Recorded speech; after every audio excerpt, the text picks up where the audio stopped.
We'll also get it on the phone too. Is my hair okay? Your hair is gorgeous. Okay. Your beard's looking good. Cute videos, by the way. We shared them. Yeah. Yeah, I saw that. Thank you. Yeah. Yeah, we had fun with that. I tried to do it on Instagram, but Who'd you get for the actor for Darren? Because the striking resemblance was amazing. Yeah, I can't divulge that information. I'm sorry. Oh.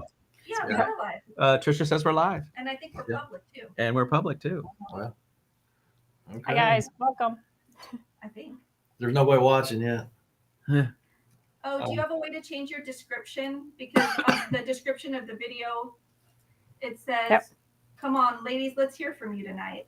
No, you still haven't changed that. Well, that's not what's showing up on mine. Oh, okay. There we are. Yeah, we're live. Yeah, it just says live chat. Yay. It doesn't say anything what Play you in just with said, the, which I don't know if I want to settings. repeat. It should say my RV works in Hillbilly RV. It Yep. does. It does.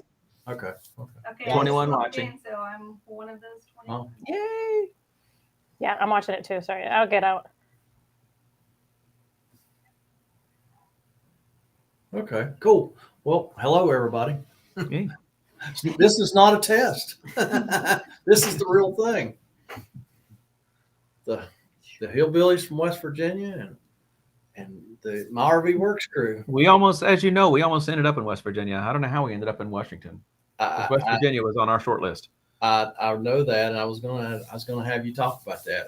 It's on my list. Okay.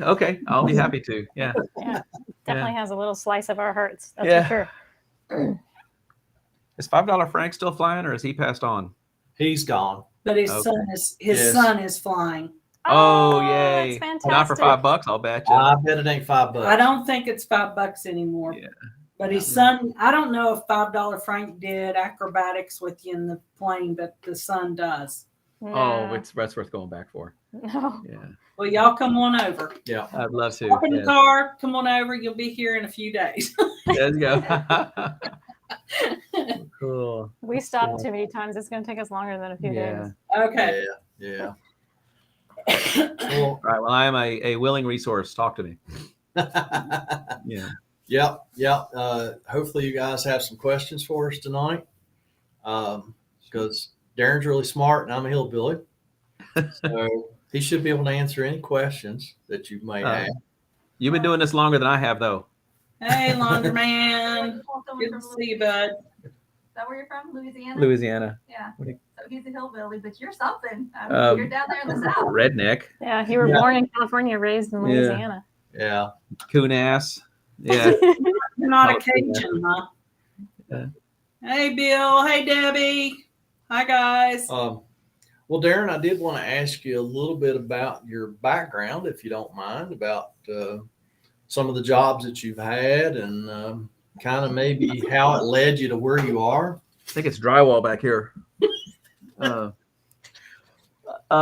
Okay. Yeah, we could go there. I've told this story a bunch of times, so I could do a short version. This is the recorded version. Can we go back to the live? You do. 'Cause Yeah, that's you do totally you. messing me You up. do you. Yep. Anne's going to drive. Background. Once upon a time. Oh, we don't need to go back that far. No, it's right. It's hold on. Click that button. Yes. Nope. Click. Nope. And then right over here. Right there. Oh, yeah. Oh, that's the spot. Click that. Click. There it is. Okay. Background real quick. Okay. So was an automation engineer for a very long time. Out of the Marine Corps, I went to college, got my used my GI Bill to go to college. I've got a degree in biology.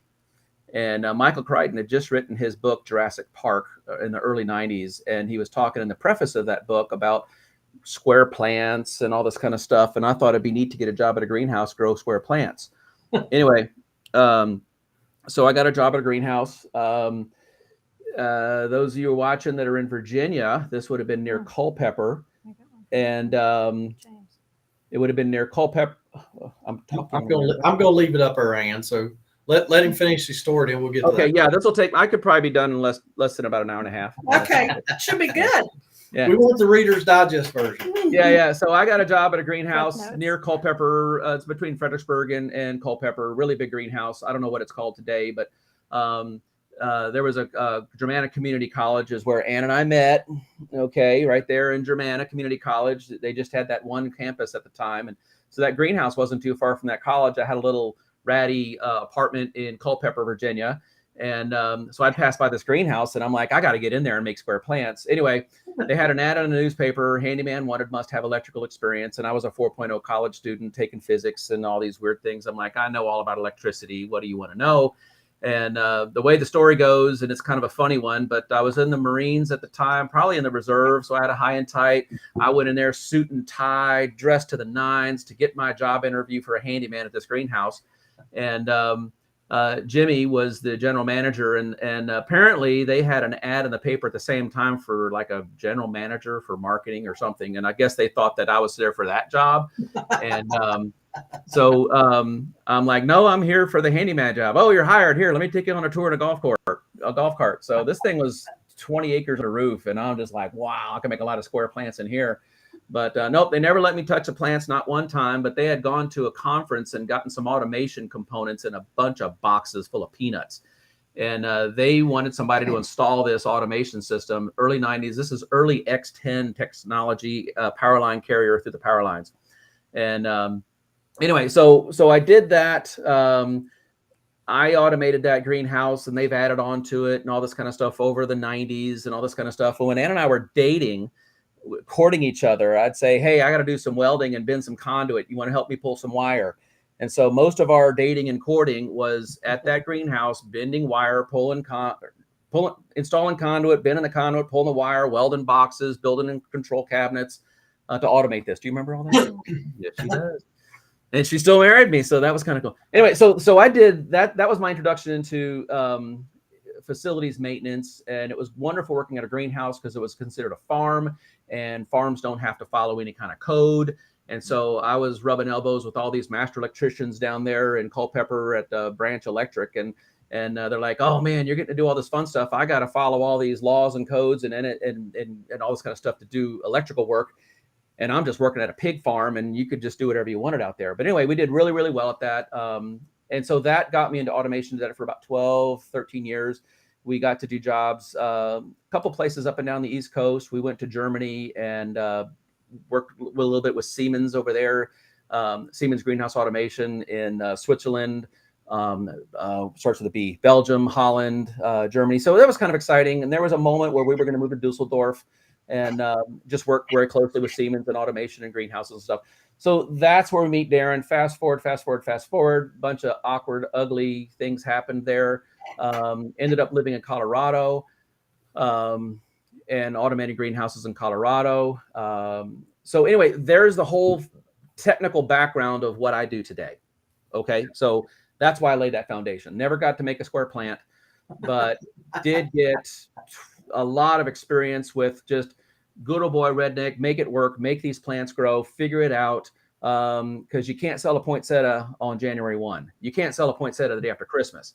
So all these poinsettias got to be ready. They start growing those things like in April or May to get them ready all through Thanksgiving, all through Christmas. And so you're really busy trying to develop environmental climate chambers to give the growers what they wanted. And you're everything. You're an electrician, you're a plumber, you're a welder, you're just everything, figuring it out. Anyway, ended up working for Siemens doing airport baggage automation systems, which is a lot of PLC type stuff. So if you're into PLCs or industrial automation, these would be Siemens uses PLCs, which would be the S7400Hs, which is a redundant hot swappable backup. So if you're into PLCs, I sling code on step 7, started at step 5. And then in the early 90s, they switched over to step 7. So I started working on step 7, taught myself all of step 7. Then I learned all the Allen Bradley stuff, the Omron and the Fanuc and all this PLC languages, ladder logic, statement list, all this kind of stuff, taught myself all that. And so by the time Siemens discovered me, I had already been an expert in their step 7 environment and even learned how to hack their know-how protect code. So on a side note, if you're a Siemens PLC guy and you want to learn how to get into those codes and learn how to break their know-how protect, I know the tricks to do that. A guy from Russia taught me that.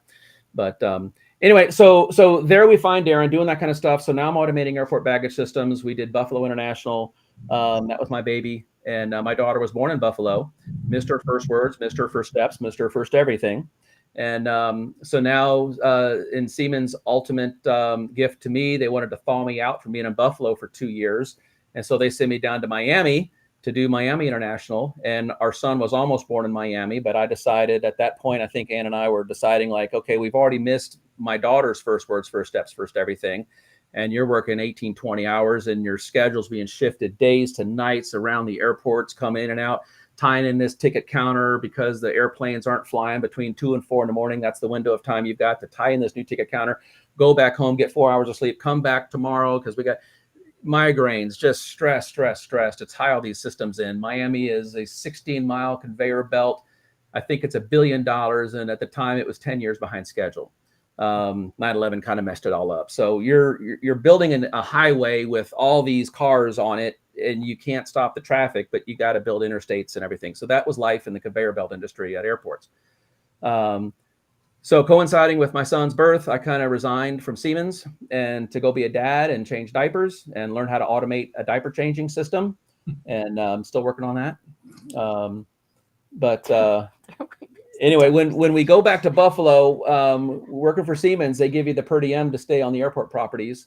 And, so most of the engineers are staying at the Hyatts and Marriotts and all this kind of stuff. And I think we got the idea, well, let's just get an RV and stay in an RV park out of town. And so we did that. And so we bought an RV in 2007. It was something we were just going to live in and throw away. And we fell in love with RVing and fell in love with the RV campgrounds. And so it was an easy decision for me when I resigned as an engineer just to stay RVing. Yeah. And I've got some plans to automate RV campgrounds and plans to automate RVs all the way from when I started doing it in 2007. So that's the idea of our T3 interface business, is for me to start playing around with some of those ideas. Right. We'd been living in the RV about 5 or 6 years at this point, started to fall apart. I thought an RV was a place you go to sleep, eat, use a bathroom, make food, make babies. And never once did I consider doing any maintenance at all to this thing. And the furnace is squealing. The lettuce is freezing my eggs and my lettuce were freezing in my refrigerator. The water heater wasn't ever getting hot. There was all kinds of problems happening with this RV after 5 years. So I took my list. We're back up in Buffalo, took my list to a dealership in Buffalo. And I don't know, I don't have anything against some of the service writers and some of the dealerships, but I was not impressed with the individuals that were presented to me from the dealership that I was supposed to give my home to and let them fix it. They looked more like criminals or thieves or thugs. And I just wasn't really impressed, and I didn't feel comfortable leaving my home with this dealership and with these particular people for like a month. And I was supposed to move out and get a hotel while they're fixing all my stuff. The decision was, when I'm walking back out in the parking lot, if these guys know how to fix this RV, I'm going to tear this up. And so I took a little online course, fixed my RV, got it working, got my furnace. It was a furnace motor, and the refrigerator, the thermistor was not set right. So I had to set my thermistor. That little wire on the Dometic fell down, so it was in nuclear or freeze mode. I slide that back up. Now the refrigerator's working. Oh, the air conditioner didn't work. Well, that just needed a good cleaning because the whole evaporator was just so full of cat hair. Such a simple things. Yeah. Anyway, fast forward. Too late. But learned how to fix my RV. The campground we were staying at said, well, hey, Darren, why don't you go fix their RV? Hey, Darren, why don't you go fix their RV? Hey, Darren, why don't you fix their RV? And anyway, met a mobile RV service guy at the campground, and he said he was happy doing what he was doing. He's able to do it with his family, and that's all I ever wanted to do. So kind of figured out how to start a mobile RV service. I had this seed in my mind, and I worked at a dealership in Texas. They started me out at $13.87 an hour. What year was that? That would have been in 2011. So 2011, I worked at a dealership in Texas for $13.87 an hour, doing PIDs. No, PDIs. Yeah, I'm dyslexic. Yeah, pre-delivery inspections. Didn't know what end of the RV to start at. I didn't know anything, and I'm the PDI tech on day one, and got really good at doing PDIs. And then the guy that does a PDI is the one that does the walkthrough with the customer, and I'd have these Texas oil men buying these big $1 million RVs, and like, well, what does that do? I have no idea. Well, I'm not taking a possession of this RV until you explain to me what that does. I'm like, yes, sir. And so I'd start reading manuals, and I'd go home because I was scared of these guys. All you do is just push the button, see what happens. Yeah, well, none of the coaxes are labeled, none of the light switches are labeled, and then there's things on the wall that don't make any sense, and they want to know what that stuff was, and so nobody in the shop knew, and so I'd start reading manuals, and so I'd go home at night with my manuals, and I'd read the manual, and I'd meet the guy the next morning and answer his question, and I started reading manuals, and it got to the point where there wasn't a single button knob on a Winnebago journey or a Winnebago tour that I did not know what it did, because it was a big Winnebago dealership. Yeah. And I knew everything there was about the tours, the journeys, any Winnebago product. I could tell you backwards, forwards, everything about it. And same with the old Monacos and the new Mars, the big fancy ones. And so when they put me in like a simple travel trailer, I thought I had the day off, you know. Learned all about Schwintex and learned how to get the squeakiness out of the power gear, because these people weren't going to take that RV with the squeaky power gear 15-tooth gear thing. Yeah. So I'd come to my bay. I'd spend 3-4 days taking the thing apart. Where is that squeak coming from? Oh, it's coming from here. Oh. The first time I worked on a Schwintex, I think the whole slide room almost fell out because I took all the screws out of it, and I couldn't figure out where the motors were. The whole thing started to fall out, and I'm like, oh. I'm not going to say what I said that day, but it was so learned all about Aqua Hot. We'd have people. We got so good at Aqua Hots that people were coming up from Dallas to work to come have me work on their Aqua system. Yeah, and that's a messy job. Yeah. So come up here. I'll do your Aqua. No. Anyway, so we were invited. Our business was invited to move up here to Washington, and so we thought about it for a year, prayed over it for a year, you know, because we were doing good in Texas, but 110 degrees is not where I want to be. So hot. Yeah. And so we got one of the dealerships up here contacted us and said, we'd love to have you move your business up here, and what is it going to take to get you to move up here? And so we were going to be moving to West Virginia, but we moved up here, and it's nice when you move into a new location where you're kind of invited. And so that's how we ended up here. We moved up here in the end of 2016. And we've relocated a few times within Washington to where we are now. And we finally bought a house. And so anyway, I hope that wasn't too long, but that's kind of the how I ended up here. All right. Well, Bill King's one of our people, and he's got that question for you. About the Geo cell. Yep. Oh, when I need to remove it? Two things, a couple things. Depending on how hard it is and what it's on, I would use a plastic chisel that I have put on my sanding belt to make really, really sharp. You also have the plastic razor blades. They're orange. Also, if it's something that I don't really care about marring on the background, I've got that little reciprocating tool with the rigid sharp blade that'll kind of get up underneath it. And then to finish that off, you'll see me use that, what's that product? Adhesive remover. There is a product, it's made by Nason. It'll cause that stuff to shrink up and wrinkle up, but it is really hardcore. I don't like telling people about it. You get it from the paint and body shop, and it's used to cut some of their paints. It's dangerous. It's Nason for something. I use that very sparingly, but if you put that Nason product on these sealants, it'll cause it just to shrink up, and you could just take your fingernail and peel it right off. But wow, be very careful with that, because it'll take the finish, the paint, and everything off if you're not really careful. So I don't ever tell anybody about that, and I just did. So yeah, 24 people on our side on the radio or on the restream. Yeah. How many of you guys got on your channel? Oh, is it? I thought it was combined. Oh, is that the same? It's the same, yeah. All the same. We're all together in this now. We're all together. James Hatch has a question on slide 2004 Rockwood with a SS. Have no problem going out, but needs a little push to get it in. Would you say the motor is all right? Thanks in advance. Okay, so let me. I'm trying to find it. It's at the top. I got A it. question on the slide. Redwood. Okay, with an SS. What's SS? Yeah, that's what I didn't know. Schwintex, maybe? Let's assume it's a Schwintex. Too many S's. Yeah, I need to know what the SS is. Have no problem going out, but need a little push to get it in. What would There you it is. say? It's on the screen now. Okay, he's ready. Okay, so if it, let's say SS is Schwintech and it's going out okay and not coming in, I would lubricate that thing. I am serious. I can't tell you how many times I've gone on Schwintech repair jobs and the track right above those little spline gears is dry. And you've got a little plastic shoe that glides inside of there, lubricate it. And not only lubricate that, but I did a Class B van one time that had a Schwintech in it. And it turns out that where that one was getting hung up is all the way on the bottom. There was a big sheet of fiberglass, which was the bottom of the slide room that was going in and out. And they had like a wiper seal that was rubbing across the whole bottom of that fiberglass.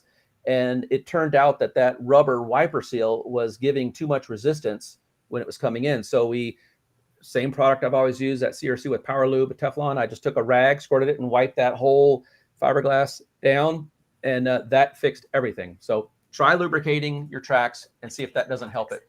But no, I would not assume the motor right away. I would not. We'll put the products in the comment section. But I would like to know specifically what the SS is. I'm thinking Schwintech, but if it's something else, then we might have a different answer for you. Are you guys in a soundproof No, room? we're not in a soundproof room, Bill. We're actually in an office. A panic. It looks like a panic room A or panic something. room. It's actually soundproofing. It's in an undisclosed location. Yes, it's Yes. soundproofing in an undisclosed location. That is correct. Yes. Where we have internet. Yes. Jeff Steele has a question. Does anyone know if a 2007 Western Alpine coach has an OBD port? Where? No. Everywhere under the dash. I would doubt that any of these RVs have OBD ports. I would doubt any OBD2 ports. I would doubt that any of them would. I would say no, none of them do. Oh, And you said 2007, I would say no, Yeah. especially no at 2007. SS was Super Slide. Super slide. It's a rack system. Super slide. What's a Yeah, rack it's system? a rack system. Yeah. Yeah. He I says, still lubricate it. Yep, I'd lubricate it. Before you do anything, just lubricate it with Teflon. See if that does everything. I like all these people prepared. Frank, the reason it's saying it's showing Restream is because we are actually on Restream, so we could connect our The two channels. two channels. We had to use Restream to connect them, Yeah. and that's why it's saying Restream. Yeah, you're watching on YouTube, but yeah, it says Restream. No, Dawn. We're on Restream, but we're restreaming to YouTube. But Restream is the app that's allowing us to do that. be together. Yeah. And Don Davis says he wants to thank Kenny for helping him buy the right dinosaur igniter board for his furnace. Yeah, I couldn't believe he didn't have a fan control board. He had a UIB. Yeah, UIBS or UIBL? UIBS. Yeah. I never bought the large. I always bought the small. Yeah. I've got a few of those. Yeah, I figured he had a fan control. Fan 50 plus pins. Yeah. Yeah, but no, he said no. Wow. So it's got an extra. He must have a relay on it. A Yeah, separate relay. Yeah. Okay. yeah, it's got the delay relay, fan delay relay. And you ever deal with Okay. Did you ever Here, deal with we're gonna do a quick little switch. The camera's gonna stay, but you're gonna see some activity. Okay. Okay. Up. There's the switcheroo. Yeah. Brent Sharp, ODB over $3. That's deleted. For sure, RVs are commercial. ODB over $3. That's deleted for sure. RVs are economical. Yeah, probably. I don't even know if I guess the newer ones have them, but I don't know.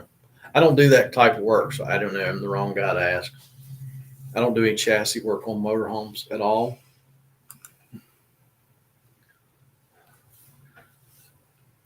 Gold. Because the comments up there are like a lot bigger, Yeah. and I'm not seeing like this does not have all the comments. So I don't know. You let me know.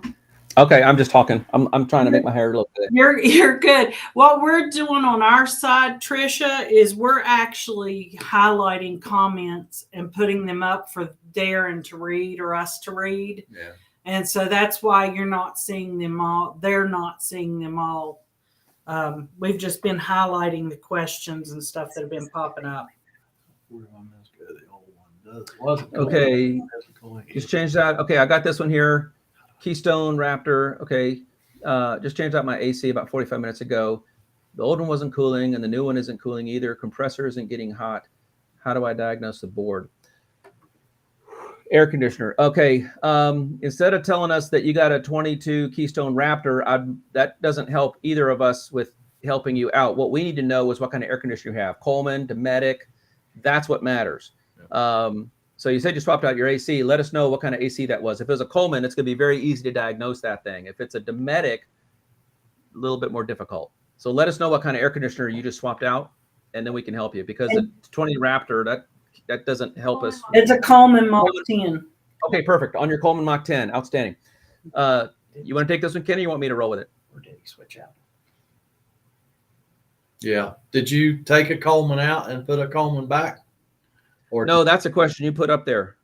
I mean, I could no, take a stab at answering this one. You want to go for it? Yeah. Yeah, there's a second part here. Let me find it real quick. It's right there. You've got it. You've already got it up. Yeah, but there was a second part. It's right there. Oh, Coleman Mach. 10. Yeah. Yeah. Golden Hawk, did you take a Coleman out and put a Coleman back, or did you take out a Dometic and put in a Coleman? He said yes, sir. That seems to be a problem thing, or a common theme, and I don't know why people want to do that, because they just make things really hard on themselves. Because the two are wired completely different from the coach to the air conditioner, completely different. Yes, sir, you did. So you did switch out a Dometic for a Coleman. You got a lot of rewiring to do. Oh my God, yeah. Yeah, you've got to come up with a DC power source, a DC ground. New thermostat. Your furnace wires are not. Yeah. Well, so you took out Dometics. Oh, Coleman to Coleman. Wait a minute. Dometic to Coleman. Wait. Coleman to Coleman. Okay. Oh, okay. Well, that's easy. Just pull the cover off the board, get your meter out, see if you got power going to the compressor. Your compressor's gonna be the yellow wire. Check your yellow wire at the control board at that air conditioner. You should have 12 volts on that yellow wire. If you don't, put 12 volts on that yellow wire and your compressor should start. Come on. Yeah. Yep. So, yeah. Okay, good. At least you went Coleman to Coleman. Yeah. Colemans are my favorite to troubleshoot because you've got 12 volts coming in on those pins, and the thermostat does all the thinking. Yeah. Yeah, it's you're probably a little bit different than that, Darren. I don't if I think a control box bad, it takes less time to switch a control box than it does to test it. So I usually just put a board, put a new J box in it. If it works, great. Go down the road. Okay. See, I'm not an engineer though. Yeah. I don't think like an engineer. Need to go back to Hector Quintanilla. Yeah, he had a question. All right. What is your take on using lithium batteries in travel trailer compared to AGM, lead acid sealed? And I don't know. It just depends on how much you dry camp. The lithium batteries has more storage. And if you don't dry camp all the time, don't waste your money on lithium. Just go. I would agree with that. Acid. Did you have it? But now if you go to the desert every winter and spend 6 months in the desert dry camping, yeah, man, lithium might be the way to go. I would agree with that. Yeah. There's a lot of folks that put all these big fancy batteries in and they're always plugged into shore power. If you're going to put a lithium battery in, you also have to change out your converter. Yeah. So the converter knows that it's charging lithium and it's not charging lead acid. I'm a fan of the water-filled lead acid because that's something you can maintain. You can put water in it.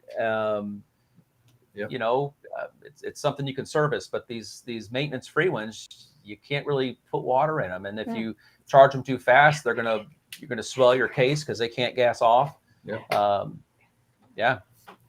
You can buy a bunch of lead acids for the cost of one lithium.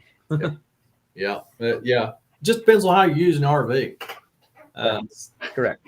Yes. And it just completely depends on that. Speaking of furnaces, I'm redoing a 71 Chinook. I've replaced all the appliances. Oh man. Replaced the old furnace. I don't know. Disassembled, see if the firebox is in good shape. Firebox in good shape, use it. Because that's probably going to be a way better furnace than you could get today. I would agree. Yeah. Yeah. So it's a that's gonna be an old Atwood or an old Hydroflame? I bet it's a Hydroflame.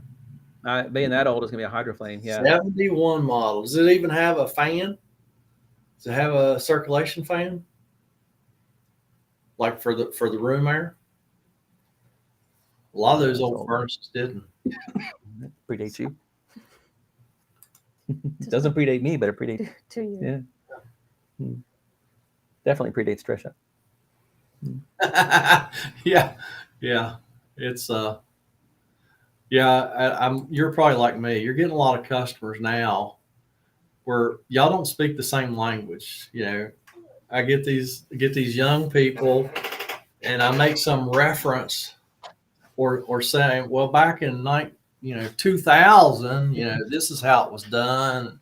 And they look at me like I'm stupid because they're probably born in 2010, Yeah. Yep, Brent, see, you nailed it, man. You nailed it. Just exactly what Darren and I both said.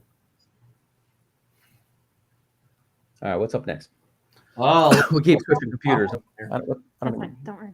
Okay. all right. Okay. Wow, better. Why would the bedroom lights flicker when I plug my phone into the USB hub port? Okay. Why would my bed lights flicker when I'm plugged? Okay. So I've seen that before. Here's a couple things you could try. Get a wall wart where you plug it into AC and then your phone charger plugs into that and see if that causes your bedroom lights to flicker.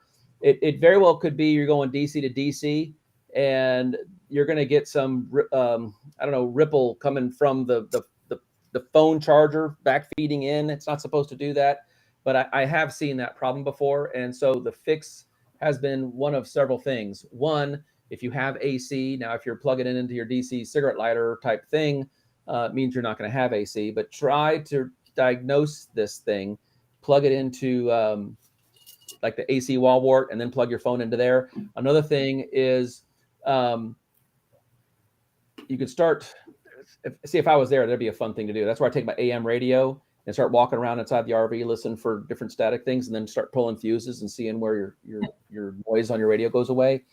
It could be, so just start plugging things in. But if you go to some of my really old videos, you might notice my audio was just going really, really bad.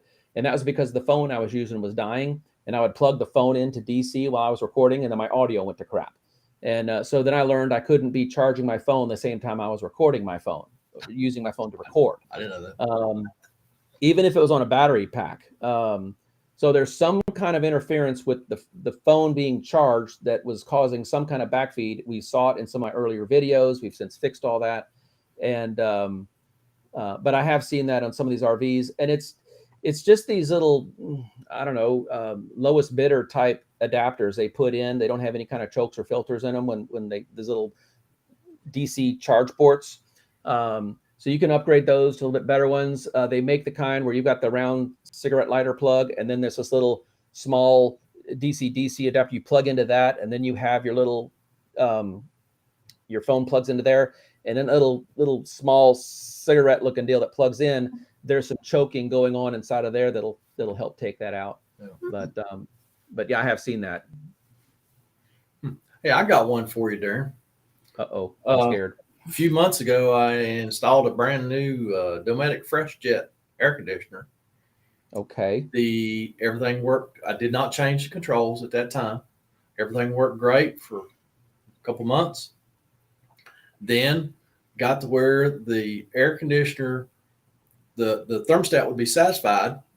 The air conditioner shut off. but when it should have come back on, it wouldn't come back on.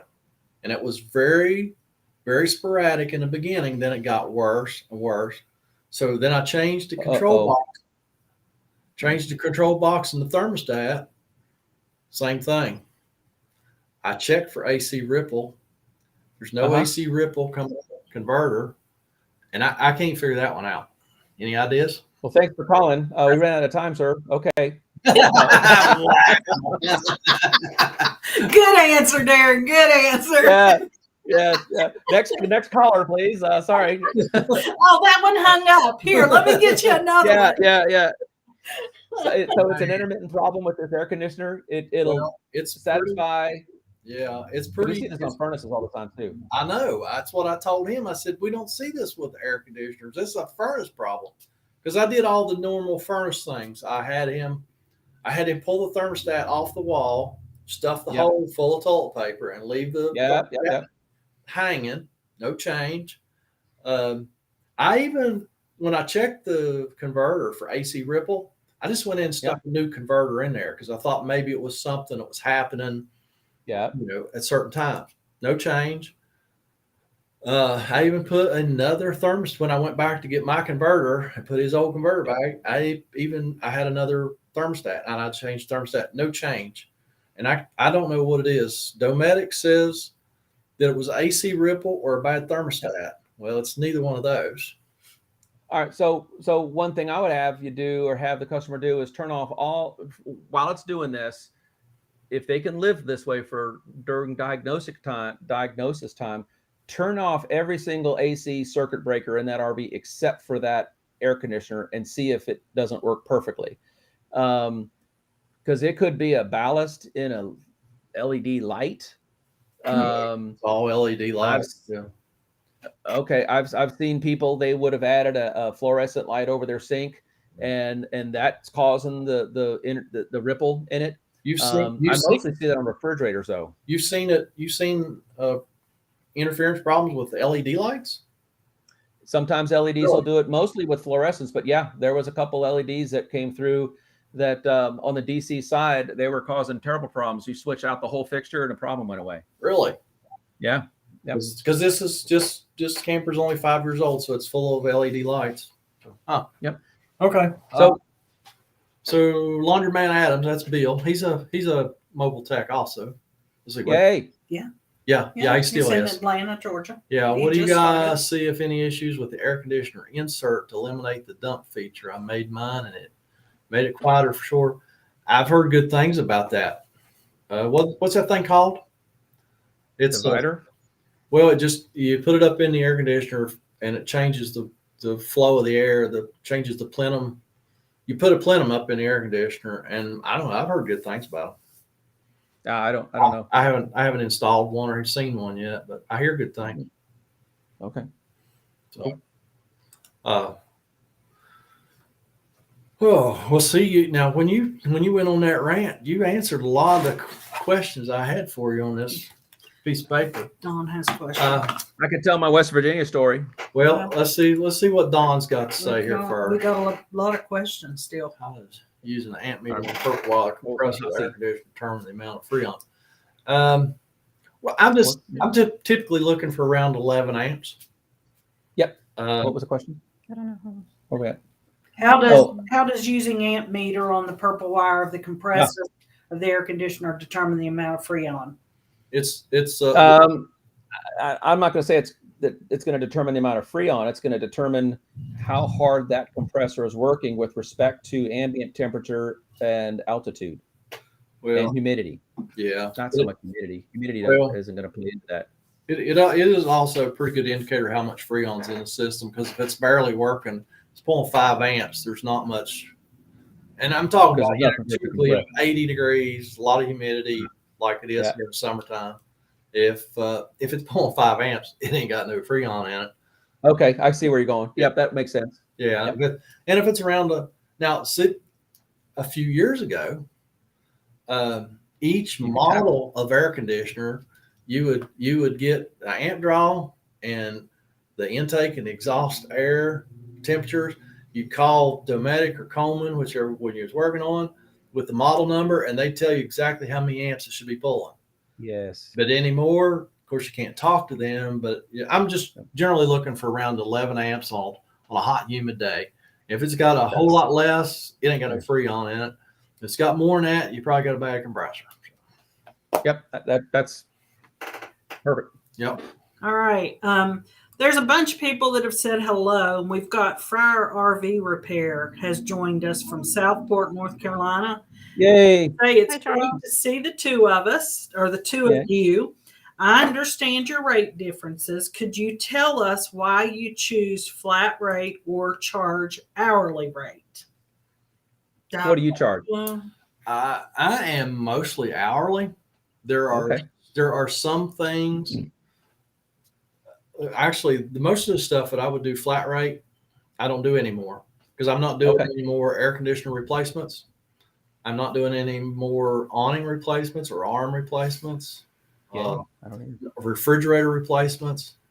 Anything that's a two-man job, I'm not doing anymore. But those things, pretty much after you've done it for 25 years, you pretty much knew what you were going to get into. So I'd flat rate that. But everything else, I pretty much do by the hour, unless somebody really wants to nail me down to some kind of price, and then I will overprice it and tell them there's how much it'll probably be. So, but I know you're flat rate, right? We use flat rate. Yeah, we pay the $400 to get the Spader manual, and I go through all 7,000 items, and I say, okay, chassis stuff right out, tanks out, bodywork out. Tank. You know, so I think there's like maybe 1,200 items out of there that I do kind of look at. So flat rate to me, because when you're good, you're going to be able to get in and get out within 30 minutes. And the flat rate might say it pays an hour. Yeah. And so I've gotten into situations where because you're good, because you got the tools, you got the knowledge, you got the expertise, you can get in and out and diagnose. I can tell you what's wrong with your furnace within 30 seconds of listening to it run. I might not be able to pin exactly what the problem is, but I know what it's not. I kind of know where to look for things. And so for me to diagnose a furnace, I'm going to charge a flat rate of 1.0. Right. And so the customer just knows it's not so much an hourly rate. It's a task time. Right. You want me to diagnose your furnace? It's going to be a 1.0 task time. It's going to take me 30 seconds to figure that out. So if I was an hourly, then I'm actually losing money because you're like, we're only here for 15 minutes. Yeah. Like, so I got away from I don't even use the terminology hourly rate at all. I don't want that in my customer's brain. I don't want people to think it's an hourly rate. It's a task time. Right. So if I'm good, if a technician's good and they've got the tools and knowledge, then the analogy I give to my customers is like a water pump on a car. Let's just say that my Ford whatever year, my 2015 Ford F350, let's just say the water pump takes an hour to swap out. You're going to pay an hour. The tech's going to make an hour. The shop's going to charge you an hour. Right. But if that technician's really, really good and they've been to school, they bought the $80,000 Snap-on tool to get that thing out, they'll get that water pump in and out in 30 minutes. Right. They're still going to make their hour. Yeah. And so that's how the mechanic can go to the shop and punch the clock for 40 hours a week, but come home with 80 hours in pay because they kept beating the flat rate. Yeah. Well, so you're a lot smarter than I am, mostly. I don't know about that. You've been doing this a lot longer, but it just sets everybody has expectations. When I walk up, they know. I give estimates all the time. Like, well, how much a lady wanted me to do something the other day, and I was able to pull it up on my phone and say, okay, well, the flat rate to do that was $387. So it just, by flat rate, I multiply the flat rate by our shop rate, and there it is. And we get all that from Spader, right, which just makes it be an industry standard. That's what it should charge. So that's why we do it that way. Yep. Yeah. Brent, well, thank you, bud. We cooked up this idea a few weeks ago, and I think it's working great. And I don't know, Darren, if y'all are seeing it or not. When I started fixing RVs, I subscribed to both you and AZ Expert. Yeah. Now, a few years later, 2 of the 3 are on my TV. When I highlight them, it goes right there. Excellent. Good deal. I always have Having the medic double. fuse on the back of the refrigerator. I'm reading one of these. Which fuse? The DC or AC? Yeah, if it's a glass fuse, I'd say it's AC. I'd say check the ohms of your heating element when it's at room temperature. It sounds like your heating element might be bad. Yeah, you're right. The glass fuse is only on AC. Yeah. Yeah. Okay. So check your heating element. Again, we got manuals on our website. You can pull up your refrigerator, go to the service manual on it, and you can get the wattage and ohms and amps that it should be, plus or minus 10%. And I've come across, it's not every time, but I have come across where the wrong wattage heating element was inserted into that refrigerator. It's like some shop somewhere just stuck a heating element in it, didn't even try to get the right spec on it. Right. Yeah. Yeah. So I never I've never assumed that seen what's in that. it is the right I've never one. seen that, Darren. You've never seen that? No. Yeah, All right. it's always done right.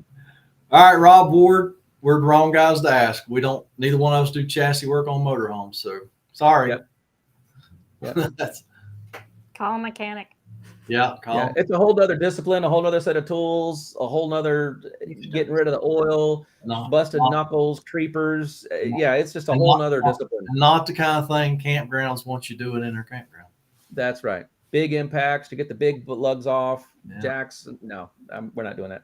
Brent Sharp. And I don't even work on generators anymore because it's just the whole hassle of getting rid of the oil, carrying all the different fuel filters, air filters. It's just not worth stocking all that stuff. And then it's a whole nother set of mechanics tools just to get the spark plug out and all that. And yeah, I don't even do those anymore. I used to, but not anymore.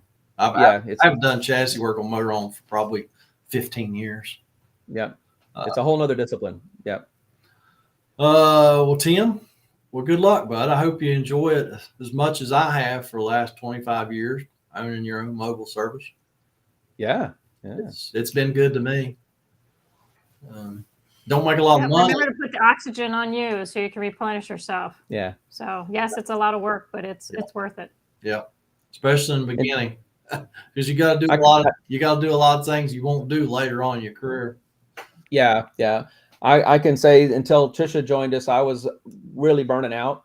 Yep. And I was really considering just getting out of the thing because it would just, I didn't have the balance, the life, work, family balance dialed in. And the business totally overtook me. Never had a day off, working 7 days a week, even I'm in the field or in the office, and I was burning out. Yep. So if you find that happening, it is worth getting a good person on board that is organized, that does have a pleasant personality, that can do all those phone calls and all the texting and all that customer relation stuff. Not that I don't like doing it, but I don't think you could do it all. When you're in the field working, somebody else could be in the office. It could be your wife. It could be another person to help plan and manage everything. So when you come home, you're home. You can watch a movie, play with the kids. What did they do? Because I don't even know his wife's. I just know you're Hillbilly Harvey's wife. I don't even. Mrs. Hillbilly. Anyways, I know Yes. you told us her name. But Hillbilly. yeah, what did they do? Because she works. That's where they're at right now. Yeah. So does he do it all himself? Oh, did you hear Trisha's question? Yes. You got to type it into the comments. Yeah. You- No, I am a one-man show. I do it all. oh man. Even- Yeah, I was burning out. Even all the I was burning YouTube stuff. Yeah. And then people want to. Was that? They still have kids that are young. I We've think got that's young part of it. teenagers. We don't. Yeah. No. Our kids are gone. We have 7 grandchildren, and they're Oh wow. 2 different states, and we very seldom have kids. So, No. yeah. But I had to work to have insurance for us. Okay. Good. Yeah. So I've worked my whole career. I have been. She's always had a real job, but then I do the mobile RV stuff. He's had a good job, but I've been the one that always footed the insurance and things like that because we are self-employed. Yep. This business is self-employed, and so it was hard for us to get insurance. Sure. But I'm Oh, that's fixing to good. cut back too. Yes. Yeah. Yeah. Well, this is actually a good segue because Tricia, one of the questions I had for you, I thought you were going to be on the screen. So pop over on the screen for a minute. I wanted to get an idea of what you did for My RV Works. Oh, here we go. This is a good question. Don't go far, Ann, because I got a question for you too. Okay, cool. Well, here, you will sit here. Okay. So It's kind of funny actually when they so we went to church together, and so we knew each other from there, and then they both asked, would you be interested in helping us out? And it seems like so long ago, but I'm pretty sure that like what I got hired to do, I didn't end up doing. I think that what they wanted me to do was to help out with Anne Yeah. to take, That is correct. so that she could get out of the parts part. But for somebody who's never been in an RV, doesn't know anything about the industry, to like look up parts and have any idea how to do that, I was like, I have no idea what I'm doing. And so I don't know how exactly, but I know how. Do you? I first started scheduling, processing the service request. I remember exactly how you ended up doing that. Because you showed me how to do it and I did it. No, I have a little bit of dyslexia. If you watch any of my videos, you'll see, and I made a couple mistakes, get my Tuesdays and Thursdays mixed up. Yeah. And I had all these customers calling me very upset that I hadn't shown up. And I'm like, yeah, I'm supposed to be there tomorrow. No, you're supposed to be here yesterday or whatever that was. And I called the office and I said, ladies, I made a big mistake. I think it affected like 10 total customers or something like that. I'm like, could you? Oh yeah, because the two, anyways. Yeah. And so both you ladies cleaned up that mess. And I think you had come to me and it's like, well, Darren, do you want me to do your scheduling? Mm-hmm. And I basically said, no, it's too complicated. You'll never figure it out. You'll never It's figure it way out. over your head. Yeah, you got to stay out of that part of town at 3:00 because the shipyard lets out. And you don't want to make a left-hand turn on this road, and you're going to schedule me all messed up. I'm going to be all over. But I let you try it. I was blown away. Only right-hand turns, and you've been doing it ever since. Yeah. wow. Yeah. So That's how it started. Started processing the service request. So I hijacked her I kidnapped her from Ann's department over to my department. Never returned. Never returned. I ain't let her go. No. And your title is business manager? Is that your title? Office manager. I don't know Office what. manager. No, it's not. Is it? I don't Office know. manager. Those title things. Well, you got to have a title on your desk. I have a title. Customer. Well, I think it was Happy Camper Ambassador for a while. We Yeah. had fun. We had fun with the names. Oh, that's cool. Coordinator, scheduling. I think I've got it in my signature. It's something like scheduling and customer relations or something like that. Yeah. If you call or reach out, carrier pigeon, text message, email, anything, it's going to her. Okay. There's no way to get a hold of me. We put a wall around Darren. It all goes to Trisha, and so she's He's the one like that a prima donna now. Yeah, I sleep in, eat bonbons, and but the only person I answer my phone for is either Ann or Trisha. I think my parents are upset because one time they tried to get a hold of me, they kept getting Trisha. Like the only people I answer the phone for. Who are you? Yeah, and no, and so that helped me not be burned out anymore. Yeah. Well, Thank you. Yeah. Let's look at Steve's question real quick. Replacing the original appliances in the 73 Coachman. That's a lot of money. I mean, you didn't pay much for the coach, so I guess you got some money to spend on all new appliances. Yeah. That's a lot of work. If the old ones work, I'd keep them. Yeah. I'd seriously keep them. I think it was the only question I had for you, Tricia. I'm sorry. Oh, I know. I was trying to get out, but Ann was like, "No, just stay there." She and I are introverts, and we're always on camera. Oh, it took to my shirt. Do you see Lee Cook? Do you have Lee Cook? James Hatch. Sometimes my pneumatic. Can I explain my dilemma? Okay, Ann's going to explain your dilemma. Okay, so yes, I am an extrovert. She's an extrovert, But and Trisha and I are introverts. and that is why I can't look at that screen because that screen is not Camera's moving. up there. There's no interaction. There's no It's beautiful. body It doesn't language, move. It's and so just that's why if beautiful. you see me, I'm constantly looking at him or the live because we had to switch it back because I'm looking at you, your eyes, your facial reactions. that I can't fancy see- beard. Yeah, I can't see too much of your body language, but yeah, I'm more of a body reader or whatever You you, need want to call it. feedback. Yeah, I need feedback, and the Well- camera doesn't feedback, so I struggle with that. Like, what? It's not doing I'm going anything. to put one of so- those wavy high signs on it. I Yeah, like googly eyes. I only have a 17-inch computer, so you can't get my body in that. All right, what was your question? Go ahead. Oh, okay. Well, let's hang on there just a second. I'll get to you in a minute, Ann. James says Okay. sometimes my Dometic AC fan will stop, but you can hear the compressor still run. Fan comes back on, just happens randomly. It may SD1 change. thermostat? It might just be changing speeds. Yeah. Is your thermostat this little square box that's got like 3 little buttons on it called a Dometic SZ1 thermostat? Single zone? Because we got a video on that exact problem right there. Well, there you go. Like, just like you said, it's changing speeds. Yep. Go watch Darren's video. Look that up. It'll answer your questions. It's under our air conditioner playlist. There you go. My Carefree slide cover is no longer retracting when I put the slide in. I'm thinking the spring broke. Appreciate any insight. Chances are, yes, the spring did break or something's hung up. Yeah. Yep. Need to do a little investigating. And if you do, be careful. On most of your Carefrees, you're going to see a QR code. You can take your camera, your phone, and take a picture of that QR code. That'll bring up the web page on Carefree of Colorado for all your information on that awning, and you can get parts. So look for a little QR code on your awning, and just take a picture of it with your phone, and that'll open up the Carefree Colorado page for your awning or your slide topper. And Bob says, I'm thinking about changing my black and gray water valve with electric. I see the electric have nylon clear plastic. Do the electrics last longer than the wire ones? Probably not. They're going to have issues as well. There's a lot of moving parts in the electric waste valve. The cable ones, you got a valve, you got a cable. We got 2 moving parts. So. Yep. We put an electric on one of ours. So I got tired of replacing the cable. Is it still working? Mm-hmm. Yeah. So we put electric on ours years ago. Mm-hmm. Still working. Well, there you go, Bob.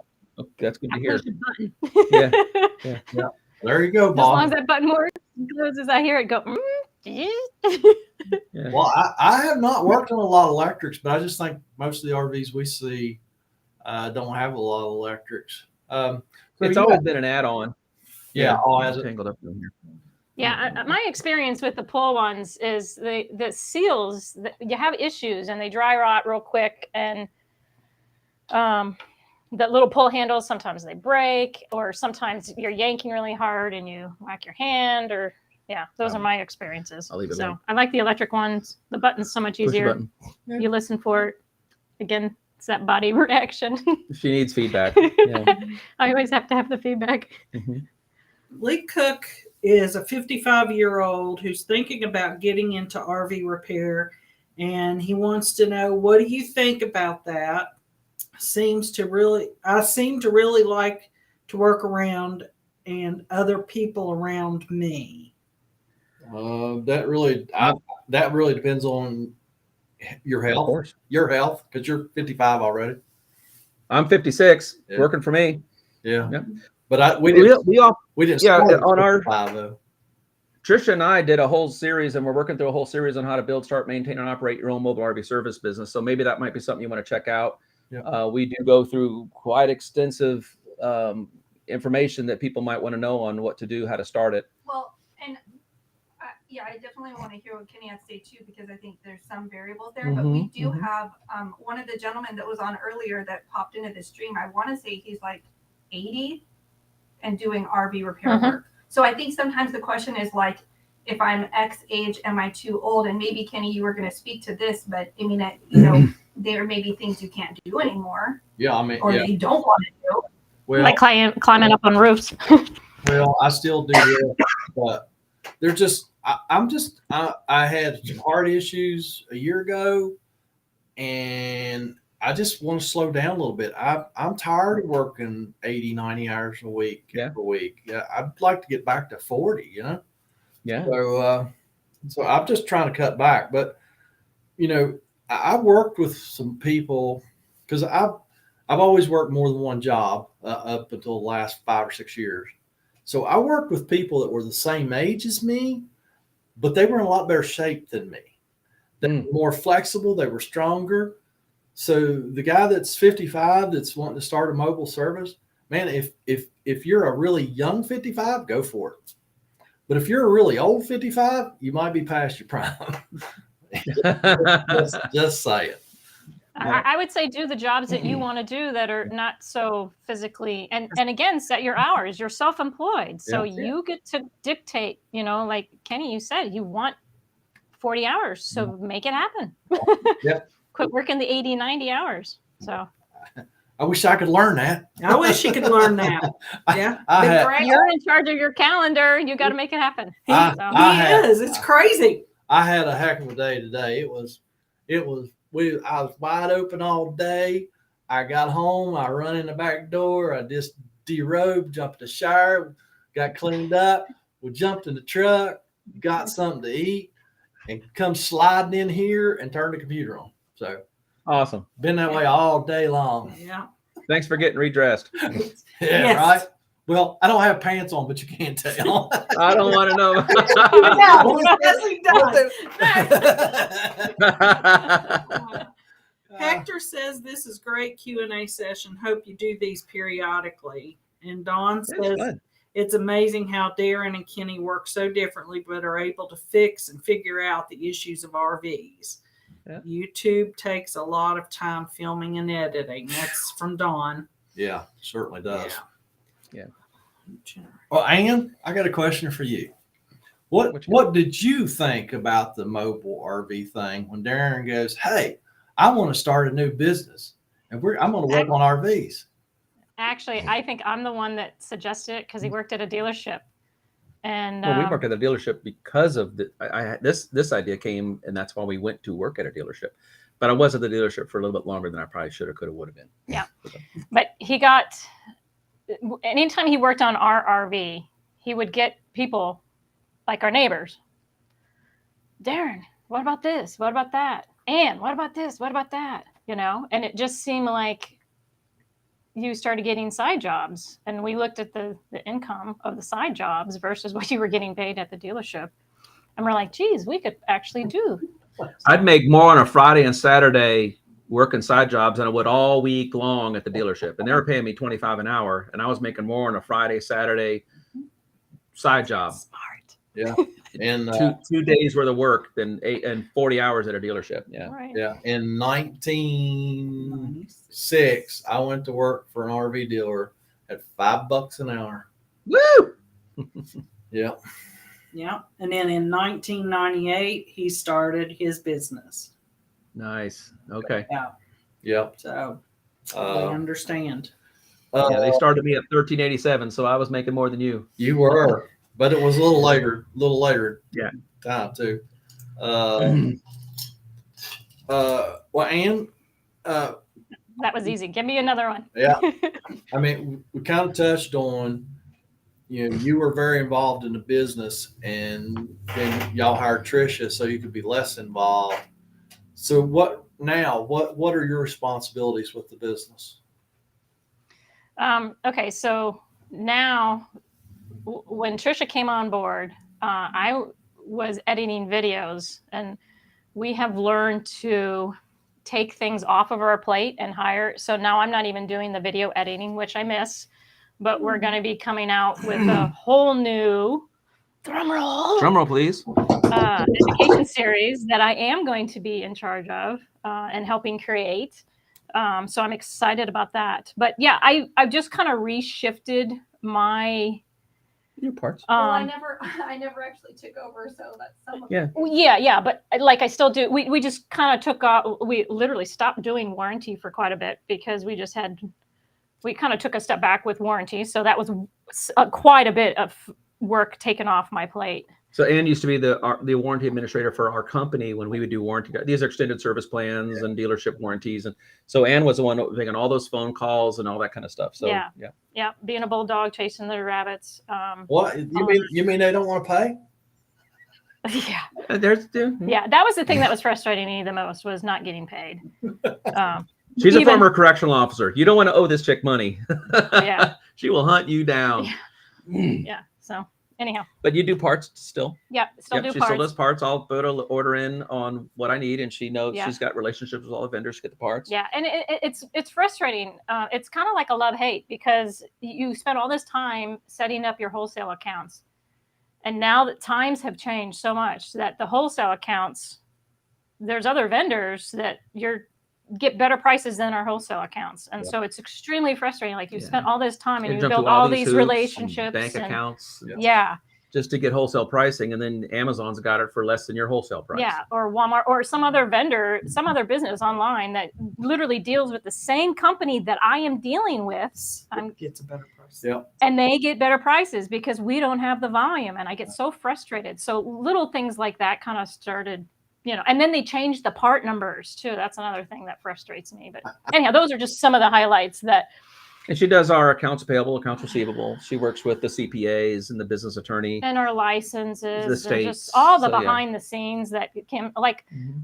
Washington. I don't know who came up with this whole census thing, but I literally spent probably about 4 hours filling out for two businesses. So someone needed to create a job for something. Doing this kind of work was so much easier in Texas I think any kind of, find a state that's very entrepreneurial friendly. I would say Washington is not very entrepreneurial friendly. There's just too many hurdles, too many roadblocks, too many taxes, too many regulations, too much everything to be an entrepreneur.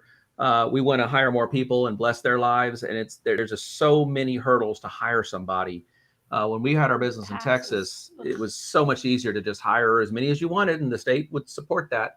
But for some reason, you come to this state, and as a business owner, I feel like I'm being penalized because I want to hire somebody and bless their life in a good environment. And yeah, so you need a full-time staff of people just to manage all the taxes and just regulations just to hire somebody. And it's a barrier to being an entrepreneur in this state. But I'm not leaving because I like the climate so much. But we could be doing so much better in another state that doesn't have that's not so antagonistic against business owners. That's for sure. Well, and Anyway. and I have one more for you, and I want you to answer this. I know that y'all almost ended up in Southern West Virginia, but you ended up in Washington State. Would you quickly go over that story? Sure. West Virginia will always, we had our honeymoon there. So Where did you West go? Virginia will, River Gorge area. New River Gorge. Yeah. New River Gorge, $5 franc, horseback riding, Okay. New River. rivers. What is it? Rocks, something rocks. Yep. Dolly. Yeah. That's our Yeah, next. just New River Gorge area. Like we did the That's where we bridge. We went. almost jumped off of that. Yep, we did a bridge day where they're jumping off the bridge. Yeah. So Virginia will always, and West Virginia will always have a little slice of my heart there. We even went But- there for our first year anniversary. We stayed at Somerville Lake. Yeah. Yeah. But Newest Washington. What was that? That's our newest state park. They just made it. Silversville is now a state park Yeah, they just announced that this week. this week. Oh, wow. Fantastic. Yeah, we fell in love with West Virginia. Go ahead. Yeah, West Virginia was just beautiful. Almost bought property there back in '97. Yeah, and it took us many, many years, and we're still full timers. We have a property with a house on it, but the kids are in the house, and we're still in our RV. So, but we just loved Washington. Not only just it was just the climates. The climate's what keeps me here. Yeah, and the But how West Virginia was this question? He was asking about West Virginia. why not West Virginia? No, How did you almost end up in West how did we almost end up there? Oh, we loved it. It was the people and the views. Yeah, just 100% loved it. The humidity was a little too much, though. It was like Virginia. The humidity was too much. Yeah. And Washington State does not have it. So that's what I was trying to say. Okay. Yeah. But you guys will always have a little slice of my heart. There. Well, y'all It's can definitely come and beautiful. visit anytime. Yeah, Yeah. Got a spare ring. Y'all are more than welcome to come. Bring the kids. We'll find a bunk or something, throw them up in. oh, that. Yeah, I think you're gonna have to take some time off if we do that. Yeah, I think for me, we've got a Jeep with the big tires and the winch, and we went to all those coal mines right there near the grist mill. Starts with a K. There was a big mutiny there. Oh, you went down to Shoot, now I'm drawing a blank. The big grist mill. It's on everybody's calendar. Oh, Babcock State Babcock. Park. Babcock, yeah, Babcock's. Babcock State Yeah, Park. Yeah. yeah. And so there's a coal mine down there, and we'd take the Jeep and drive there. And I brought a piece of coal back. Don't tell nobody. But so then we followed the railroad tracks to other coal places, and we just all abandoned. And it was kind of like finding ghost towns, and we just loved doing that. We spent like better part of an hour driving to one of them, thinking, oh, this is going to be the best of all. I don't remember the name of it. But we get there, it was a super fun cleanup site, and we didn't get to see anything. It's like, oh man, I wanted to see the old tipples and the old coal things that they just left. It was pretty impressive though. Yeah, that was kind of fun. Yeah. And I think two things impressed me about West Virginia. Here I'm on a state highway in my Jeep, and the state highway was paved. Then it became a gravel road. And I'm looking at the map. It's still a state highway. I'm like, okay. Then it became a little single track with the grass in the middle of it. I'm like, are we on the right road? Still there. Then it became 4-wheel drive going through the mud. I'm like, I'm still on a state highway. I'm like, I'm moving here. I love that. And I don't remember what towns we were in, but there were some towns where all the little parking spots were painted for little quads and 4-wheelers and enduro bikes. And I'm like, this is my kind of place. I loved it. Yeah. And just the people, we went horseback riding, and what a place to go play. It was just the whole state's a playground. Yep. And so we felt that'd be a good place to move our business to, because everybody's there to play with the RVs. And had our business not been invited up here, we would have been over there. Yeah. We'd have been at each other's throats. Yeah. Oh, watch out for that Kenny guy. He's We looked at you guys on the map, but where we were going to end up would have been totally different zones. So we wouldn't have been in each other's. We would have been complimenting. We would send you customers. We would have been near the New River Gorge, Somerville Lake area. That's where we're at. Weird. I'd put you out of business in a heartbeat. You're going down. Why not? Look, Okay, maybe we would have. Golden Hawk found his problem. He had a loose connection at the control board with the HP. Hey, all right, yellow wire, I'll bet Way to you. go. Yep. You just keep looking till you find the problem, Golden Hawk. That's how. Follow the trail. That's Yeah, how. sometimes these computer things, it's a little checkbox. Drives me crazy. So sometimes it's a loose connection. Yep. Yeah. Yep. Let's see here. Jeff Steele wants to know if while on generator and goes back to supply AC, will this always cause delay that resets your wife's computer, like going back to shoreline power again? Can y'all make sense of that? I think so. Do you have a automatic transfer switch that keeps the power off for 3 minutes? That's a good Sounds question. like- Some of those automatic transfer switches, ATS, they'll have a delay. That purpose of that delay is for that air conditioner to bleed off its head pressure, so you don't go from generator to shore or shore to generator. There's always a delay built in, and I've seen transfer boxes burn up and catch on fire because they're arcing, because there's such an inrush to start an air conditioner that has all this head pressure in it. Mhm. So, but if it's causing her computer to reset, then I would put uninterrupted power supply, UPS, on that computer, because there is going to be a little nanosecond of time between when it's on, primary or secondary phase, depending on if it's shore power generator. Even when it's switching, it's called a break before make. So you are going to have at minimum a second, but typically you have a little bit more like a 3-minute delay, and that's enough for your computer to shut down. So an uninterruptible power supply would take that power hit and keep your computer running, is what I would say. Yeah. This is for our RV repair. Yeah. Yay, our guy Charles, yeah. Yeah. Oh, is that one of your guys? No. Yeah, he's one of our patrons, yeah. Oh, awesome. Yeah, he's the one that said that he. His wife gets upset when he works too much. Yeah, I like it. His CEO. That's good. Yes. Yeah. Yes. I had to learn how to not be such a workaholic and just enjoy what we're building. And I needed to balance it more because I was burning out. I really was. Yeah. Even now, I think you still struggle with it. I think Well, now I'm he making can- tools. it could be he's going to bed and it's like 11 o'clock and he's like, hey, babe, what about this idea? And I'm like, Yeah, I'm always, Like, I'm he's still an always engineer. on. I'm He still an never engineer. stops. I'm still designing stuff. we've got some real exciting things coming out on our tool product line. Yeah.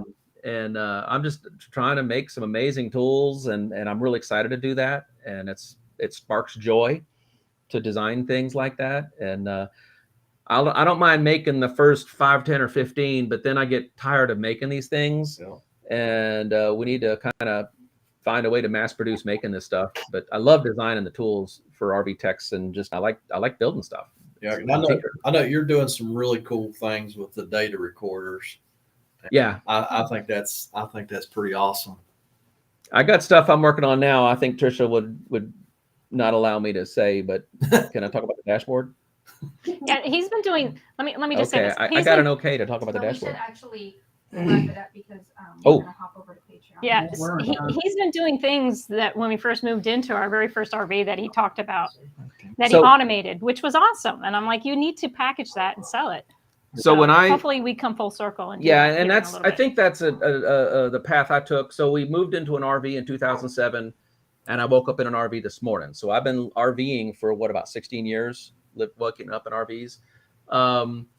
It's fun because we'll go visit friends in Houston. They got a big house, and their guest bedroom is bigger than my entire RV. And it's just like, what? Anyway, you just learn to live in it. I like it. But when we first got this RV in 2007, I was a big, hardcore, heavy-duty automation engineer, and I automated our RV. And it was just a little fun thing to do. And I always wanted to do more with automating RVs. And, life happens. Life gets in the way. And then, you got to pay the bills. And so we're at the point now with My RV Works where it's a mature company. We're doing well. And that's when we started our T3 interface business and making some tools. The tools we're making right now are simple enough to make where there's enough profit in them where we can kind of start banking some money, because some of the stuff I'm coming out with as a system, just for a name, I'm calling it RV Dashboard. But so if someone calls Kenny or myself to work on their refrigerator, it's like, Kenny, Darren, there's something wrong with my refrigerator or my air conditioner over here. Well, we're going to take our meter and we're going to check this, check our temperature here, do this, do that. And we're like, you got a loose wire, or it's your heating element in your refrigerator. That's what's causing your fuse to blow. So what I'm coming up with now is what I did for 30 years designing stuff. I'm designing them for RVs so that Kenny, Darren, we're going to live inside a little box. Mm-hmm. And you're going to embed that box on your furnace, your water heater, refrigerator, air conditioner, and it's going to be monitoring all these signals 24/7, 365. The same exact points that Kenny or I or any mobile RV service guy or any RV tech would be probing and testing to find out what's wrong with it. And so because of my 30-year background, I bring that to this, and now I know a lot about how these things fail. I know exactly what points to check for what voltage we're looking for, the temperature that should be, the current, the voltage. I know what should be there. So now that I understand that intimately, now I can write a software program, which is my whole background, to write a program to basically monitor the same points that an RV tech would monitor. And it's kind of like that OBD2 port that he was talking about for his RV.